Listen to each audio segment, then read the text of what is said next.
Israel गज़ा ते हमला तेज़ करे छॾिया। शहीद फ़लस्तीनी जो अंग 788 थी वियो। गज़ा जी सख़्त नाकाबंदी, इसराइल पाणी, बिजली ऐं ख़ुराक जी फ़रहामी बि मुकमल बंदि करे छॾी। ॻुथियल आबादियुनि ते अंधाधुंध बमबारी, पनाहगीरनि जे कैंप ते बि हमला। 1,87,000 खां वधीक फ़लस्तीनी बेघर थी विया। गज़ा में इसराइली फ़ौज पारां फ़लस्तीनियुनि जी नसलकुशी, ॿ इमारत ते बमबारी सबबि हिकु कुटुंब जा 14 माण्हू शहीद। हमास जे हमलनि में 1100 इसराइली मारिजी विया, 2,741 ज़ख़्मी। लिबनान जे सरहद ते हिज़्बुल्लाह सां वेड़ में डिप्टी कमांडर समेत 2 इसराइली फ़ौजी ऐं हिज़्बुल्लाह जा 5 जंगजू बि मारिजी विया।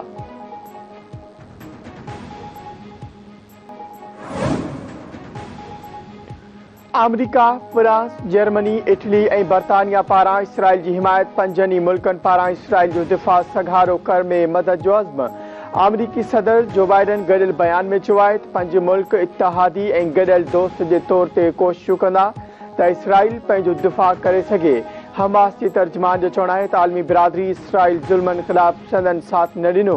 दुनिया हाणे होश में आई आहे जॾहिं इसराइल जो नुक़सानु थी वियो। हू पंहिंजी आज़ादी लाइ जदोजहद करे रहिया आहिनि। अल क़साम ब्रिगेड मूजिबि सभई इसराइली फ़ौजी हिरासत में आहिनि।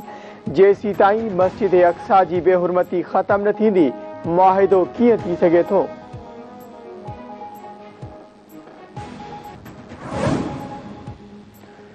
सऊदी वली अहद मोहम्मद बिन सलमान जो फ़लस्तीनी सदर महमूद अब्बास सां टेलीफोनिक राब्तो। गज़ा में बिगड़ियल सूरतहाल ते ख़्यालनि जी ॾेवट। सऊदी अरब जे वली अहद जो चवणु आहे त सऊदी अरब जाइज़ हक़नि ऐं पाइदार अमन लाइ फ़लस्तीन सां गॾु आहे। हू इसराइल फ़लस्तीन तकरार वधण खां रोकण ते कमु करे रहिया आहिनि। फ़लस्तीनियुनि जी ज़िंदगी सवली बणाइण जी ज़रूरत आहे।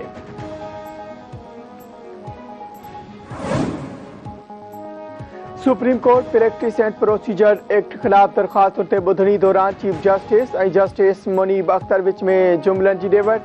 मुनीब अख्तर वकील खे सवाल ते फोकस करण जी हिदायत कई। चीफ जस्टिस रिमार्क ॾिना त संदसि ख़्यालु आहे त वकील जो हक़ आहे त हू जीअं चाहे दलील ॾे। जस्टिस मुनीब अख्तर रिमार्क ॾिना त बेंच में वेठल जज तौर ते सवाल करणु संदसि हक़ आहे। माज़रत सां खेसि हर टोके वञे जेको दुरुस्त न आहे। MQM practice and procedure act जी हिमायत करे छॾी। वकील पारां एक्ट दरख़्वास्तूं ख़ारिज करण जी इस्तदा। फैसल सिद्दीकी जो चवणु आहे त एक्ट ख़िलाफ़ दरख़्वास्तूं ॿुधण जोॻियूं आहिनि पर मेरिट ते ख़ारिज कयूं वञनि। चीफ जस्टिस चयो आहे त चइनि ॿुधणियुनि बावजूदि असांजी इहा कारकर्दगी आहे जो हिकु केस ख़तमु न पियो थिए। ॿिया केतिरा ई केस इल्तिवा जो शिकार आहिनि। जस्टिस आयशा मलिक चयो आहे त जेकॾहिं लॉ जो मतिलबु एक्ट ऑफ पार्लियामेंट हुजे हा त आइन साज़ बि इहो ई लिखनि हा।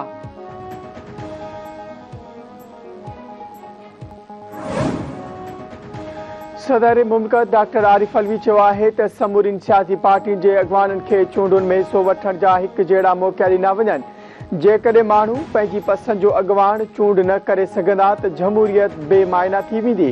विछोटियूं ख़तमु थियणु घुरिजनि, दरगुज़र जो रस्तो निकिरणु घुरिजे। मुश्किल फ़ैसिलनि लाइ अवामी हिमायत जी ज़रूरत हूंदी आहे। सियासी शमूलियत जो अहम ऐं वाहिद मामिलो जमहूरियत जो रूह आहे।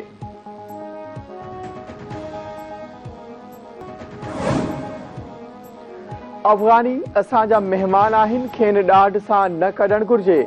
अफ़गानियुनि सां जेको रवैयो रखियो वियो आहे उहो मुनासिब न आहे। अफ़गान पनाहगीरनि खे ॾाढ ऐं तशदुद सां न कढणु घुरिजे। अफ़गानिस्तान मां जेकी दहशतगर्द अची रहिया आहिनि उन्हनि खे रोकियो।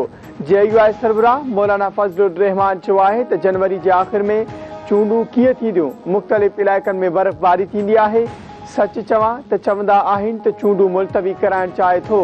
भली सुभाणे चूंडूं करायो, असां त तयारु आहियूं।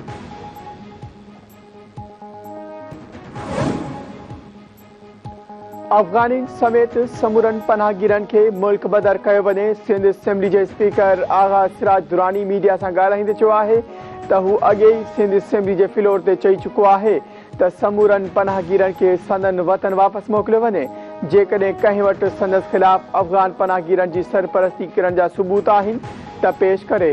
बिना सबूतनि जे मथसि तनक़ीद कई पई वञे। आगा सिराज दुरानी ऐं ॿियनि ख़िलाफ़ आमदनी खां वधीक असासा ठाहिण बाबति रेफरेंस जी एहतसाब अदालत में ॿुधणी। जवाबदारनि जे वकीलनि जी पेश न थियण सबबि ॿुधणी 1 महीने लाइ मुलतवी।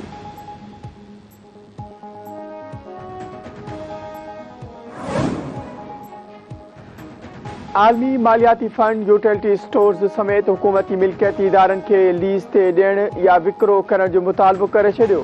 ज़रियनि मूजिब IMF तजवीज़ ॾिनी आहे त हुकूमती मिल्कियती इदारनि जी सरबराही मौजूदा माशी ज़रूरत पे आलमी मईशत लाइ नुक़सान ॾींदड़ आहे। उन लाइ यूटिलिटी स्टोर्स खे ख़त्म या ख़ानगी शोबे हवाले कयो वञे।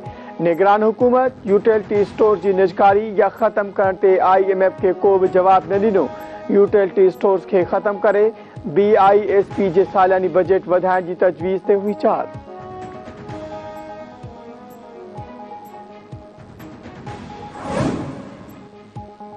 इलेक्शन कमीशन PTI चेयरमैन खे उहिदे तां हटाइण लाइ दरख़्वास्त ॿुधण जोगी हुजण बाबति फ़ैसिलो महफ़ूज़ करे छॾियो। तोशाखाना केस में PTI चेयरमैन खे सज़ा अची चुकी आहे। सज़ा अचण खां पोइ PTI चेयरमैन जो इलेक्शन कमीशन जे रिकॉर्ड मां नालो ख़त्म कयो वञे। दरख़्वास्त गुज़ार जी इस्तदा PTI चेयरमैन जी अपील अञा ताईं इल्तिवा में आहे। अपील मंज़ूर थियण खां पोइ जाइज़ो वरितो वेंदो। इलेक्शन कमीशन मेंबर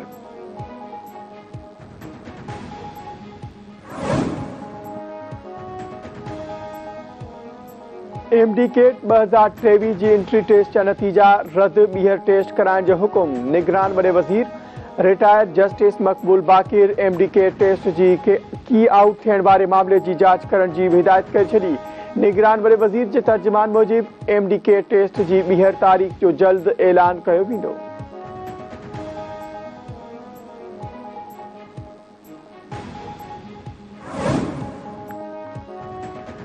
निगरान वॾो वज़ीर इस्पताल में गंदगी ऐं डॉक्टरनि जी लापरवाही ते कावड़जी पियो। MS मुअत्तल डायरेक्टर सिहत खे छंड।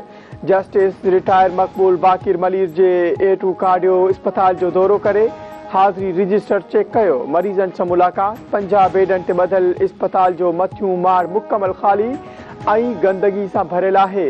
सर्जन, आर्थोपेडिक ऐं ॿिया डॉक्टर हुअण बावजूद मरीज़नि जी ख़िदमत नथा कनि। तव्हां पंहिंजे कमु करण में नाकाम आहियो।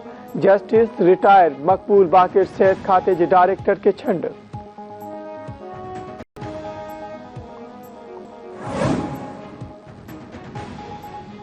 घोटकी में घोटा ऐं भेरा बिरादरी जी धुरिन में हलंदड़ तकरार त नौजवान क़तल।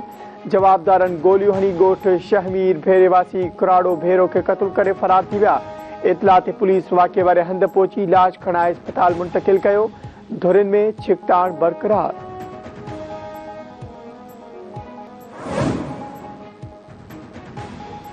तलहार भरिसां ट्रैक्टर टाली जो मोटरसाइकिल खे टक्कर। ॿ फोत फौतिन में 30 सालनि जी औरत ऐं हिकु नीगर शामिल। 2 ज़ख़्मी। पुलिस लाश ऐं ज़ख़्मियुनि खे इस्पताल मुंतक़िल करे छॾियो। सुञाणप न थी सघी।